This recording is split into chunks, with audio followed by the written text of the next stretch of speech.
J'étais dans le bureau de mon père, mes mains tremblaient légèrement tandis qu'il arpentait derrière son bureau en acajou. Le logo de l'entreprise familiale, Wilson Manufacturing, projetait une ombre sur le mur derrière lui, un rappel constant de l'héritage que j'étais censé ne pas respecter. « Regarde ces chiffres, Sarah, lança-t-il en claquant le rapport trimestriel sur la table. En baisse de 15% sous ta direction. Ton grand-père a bâti cette entreprise à partir de rien, et tu es en train de la détruire en quelques mois. J'essayais de garder une voix ferme. Papa, si seulement tu écoutais ma proposition de moderniser notre. Assez, me coupa-t-il, le visage rougeoyant. Ton frère James avait raison, tu es trop faible, trop tendre pour cette entreprise. Toutes ces nouvelles idées, ces transformations numériques, ce n'est pas comme ça qu'on fait les choses ici. Ma mère était assise en silence dans un coin, ses ongles parfaitement manucurés tapotant contre son sac à main de créateur. Elle ne croisait pas mon regard, elle ne le faisait jamais quand papa était d'une de ses humeurs. Mais le marché évolue, argumentai-je. Si nous ne nous adaptons pas. J'ai dit assez. Papa frappa sa main sur le bureau. Tu as eu ta chance. 6 mois en tant que directrice régionale et tout ce que tu as fait, c'est pousser pour des changements dont nous n'avons pas besoin. James prendra ta place, avec effet immédiat. J'eus l'impression d'avoir reçu un coup de poing dans le ventre. James, mon jeune frère, qui passait plus de temps à jouer au golf qu'à travailler, qui n'avait même jamais pris la peine d'apprendre notre système d'inventaire. Ce James-là ? Tu ne peux pas être sérieux, murmurai-je. Maman prit enfin la parole, sa voix douce mais ferme, ton père sait ce qui est le mieux, Sarah. C'est peut-être un signe que tu devrais explorer d'autres opportunités. Je les regardai tour à tour, mon père, le visage rouge et raide de colère, et ma mère, parfaitement composée comme toujours, plus soucieuse des apparences que du sens réel des affaires. 28 ans, un MBA de Harvard et 5 ans d'expérience dans de grands cabinets de conseil, et il me voyait toujours comme la petite fille qui n'était pas assez forte pour suivre les traces de son grand-père. Très bien, dis-je, la voix glaciale. Je démissionne. Papa ricana, tu ne peux pas démissionner. Tu es renvoyé. J'enlevai mon badge d'entreprise et le posai soigneusement sur son bureau. Tu le regretteras, dis-je doucement. Tu me menaces ? La voix de papa monta dangereusement. Non, répondis-je en rassemblant ma dignité. Je fais une promesse. En sortant de ce bureau, j'entendis ma mère m'appeler, Sarah, ne sois pas dramatique, reviens ici. Mais je ne regardai pas en arrière.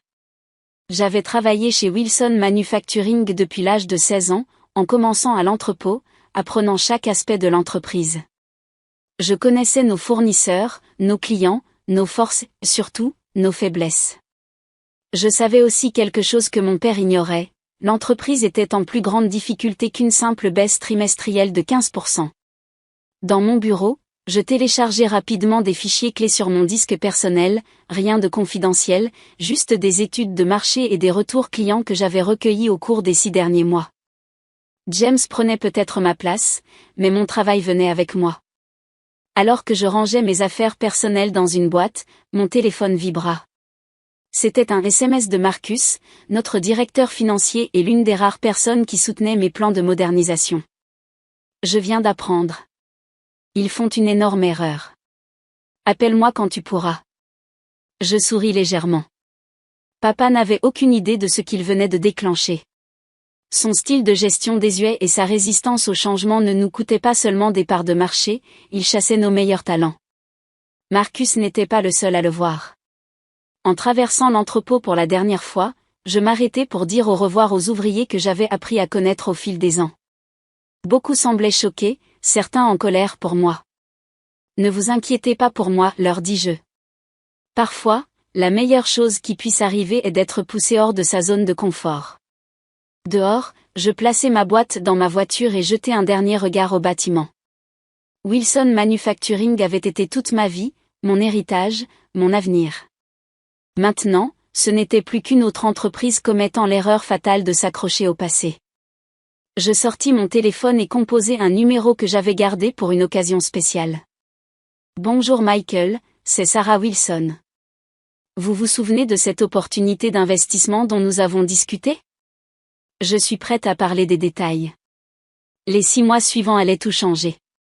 Papa pensait qu'il protégeait sa précieuse entreprise de mes idées progressistes. Au lieu de cela, il venait de me donner la poussée dont j'avais besoin pour devenir son pire cauchemar. Pas seulement une concurrente, mais une menace qu'il n'avait jamais vue venir. Il ne savait pas que mon licenciement n'était que le début de mon histoire. Le vrai choc viendrait quand il découvrirait exactement ce dont j'étais capable de faire par moi-même. 6 mois plus tard, j'étais assise dans mon élégant bureau du centre-ville, examinant les documents finaux. La vue sur la skyline de la ville était bien loin de mon ancien espace de travail chez Wilson Manufacturing, mais ce n'était pas la seule chose qui avait changé. Les chiffres sont bons, dit Michael en faisant glisser un autre contrat sur mon bureau. Ton père n'a aucune idée à quel point les choses vont mal chez Wilson. Leurs principaux clients les quittent, et James, il gloussa, eh bien, disons que les compétences en golf ne se traduisent pas en sang des affaires.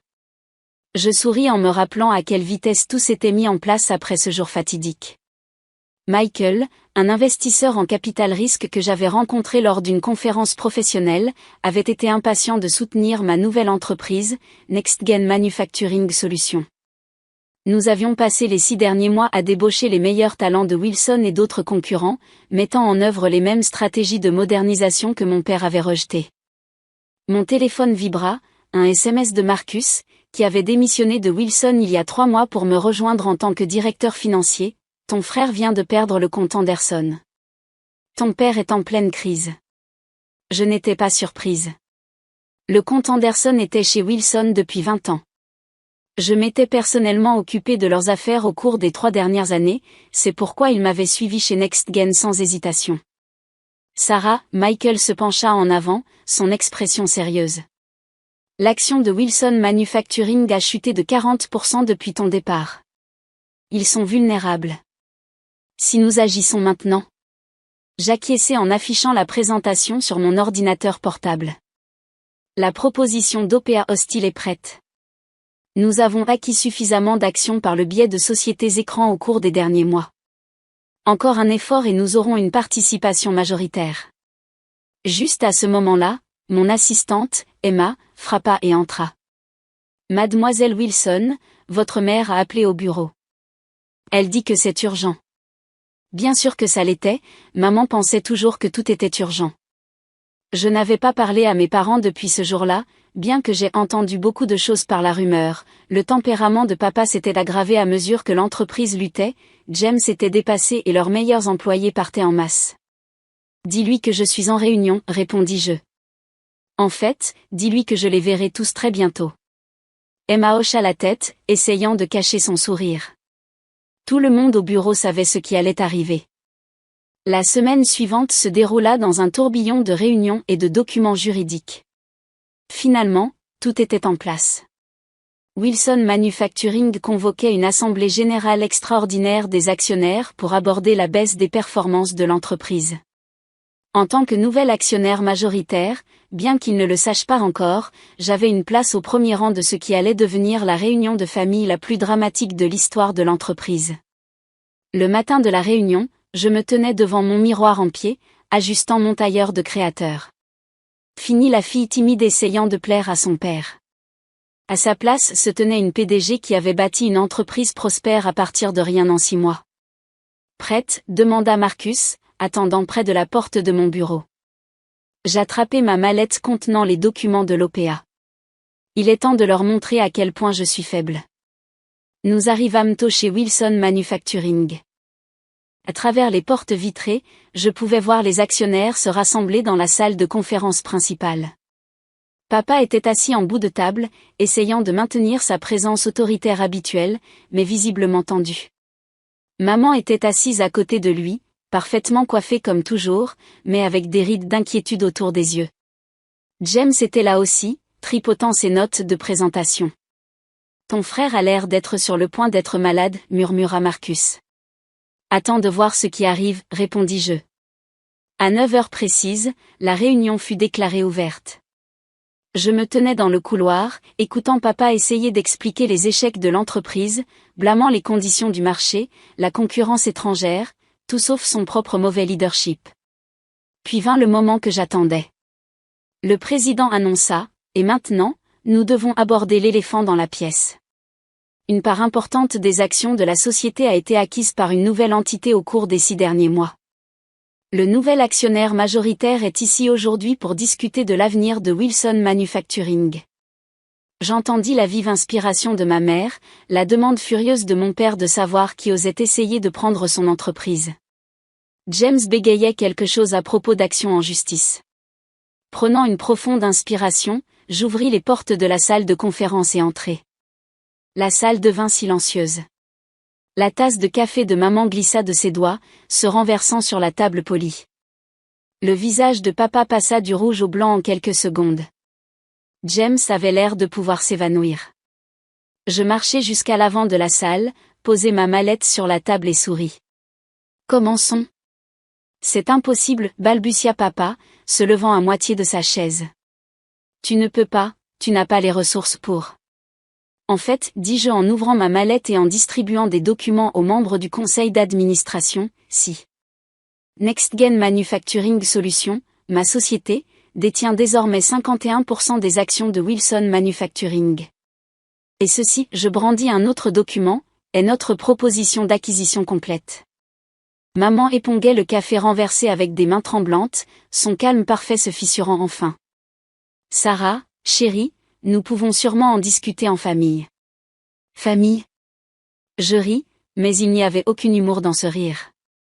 Nous avons cessé d'être une famille le jour où tu es restée assise en silence pendant que papa me chassait de mon propre héritage. Quand tu as choisi James, qui ne pouvait pas distinguer un bilan d'une carte d'anniversaire, pour diriger cette entreprise à ma place. James se leva, le visage rouge maintenant. Attends une minute.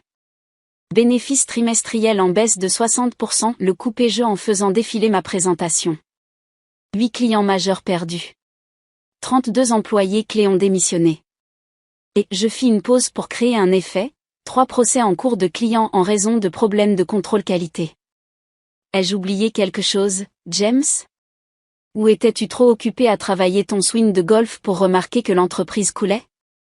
Les membres du conseil d'administration chuchotaient entre eux, examinant les documents que j'avais fournis. Je pouvais voir la prise de conscience poindre sur leur visage. Wilson Manufacturing n'était plus la puissance qu'elle avait été. C'est scandaleux. Papa frappa du poing sur la table. J'ai bâti cette entreprise. Non, l'interrompis-je, la voix sèche. Grand-père a bâti cette entreprise. Tu en as hérité. Tout comme tu prévoyais de la transmettre à James. La différence, c'est que j'ai mérité ma place ici. Je passai à la diapositive suivante, montrant les graphiques de croissance impressionnants de NextGen. Pendant que vous vous accrochiez à des méthodes dépassées, j'ai bâti une entreprise moderne et efficace. Nous avons doublé notre part de marché en 6 mois. Notre infrastructure numérique réduit les coûts de 40%. Et ces clients que vous avez perdus, je souris, ils sont tous avec nous maintenant. Les membres du conseil d'administration hochaient la tête. Ils pouvaient voir que les chiffres ne mentaient pas. Tu ne peux pas faire ça à ton propre père, plaida maman. Regarde-moi faire, répondis-je. J'offre un prix équitable pour les actions restantes, bien au-dessus de la valeur marchande. L'alternative est de voir Wilson Manufacturing devenir complètement obsolète d'ici 1 an. Papa s'affaissa sur sa chaise, l'air soudainement vieux. Pourquoi, demanda-t-il doucement. Pourquoi ne pas simplement bâtir ton propre succès? Pourquoi revenir pour détruire ce que j'ai construit? Je m'approchai de lui, posant mes mains sur la table et me penchant en avant. Parce que tu avais besoin d'apprendre qu'être une femme ne me rend pas faible. Que ta fille pouvait être tout aussi capable, non, plus capable, que ton précieux fils. Considère ceci comme une leçon de commerce très coûteuse. Le vote fut rapide et décisif. Le conseil approuva l'acquisition presque à l'unanimité. Alors que la réunion se levait, je regardai mon père signer les documents finaux, sa main tremblant légèrement. Le nom Wilson reste, lui dis-je alors qu'il se levait pour partir. Mais tout le reste change, à partir de demain. Il hocha la tête avec raideur, sans croiser mon regard. Maman essaya de me serrer dans ses bras, mais je reculai. James s'était déjà éclipsé de la pièce, se dirigeant probablement directement vers le terrain de golf. Plus tard dans la soirée, je me tenais dans ce qui avait été le bureau de mon père, mon bureau maintenant. Le soleil se couchait sur la ville, projetant de longues ombres sur le sol. Marcus frappa et entra, portant 2 verres de champagne. « Félicitations, madame, dit-il en me tendant un verre. Je le pris, regardant autour du bureau. Tu sais ce qui est drôle? Papa a toujours dit que j'étais trop tendre pour les affaires. Mais il n'a jamais compris que la vraie force ne consiste pas à être dur. Il s'agit d'être intelligent, adaptable et prêt à changer. Au changement, Marcus leva son verre. Et au karma, ajoutai-je avec un sourire. Le lendemain matin, une entreprise de déménagement arriva pour vider les anciens meubles de bureau. Tout allait être modernisé, nouvelle technologie, nouveau système, nouvelle direction. Alors que je les regardais travailler, mon téléphone vibra avec un SMS de maman, « Ton père aimerait te parler. »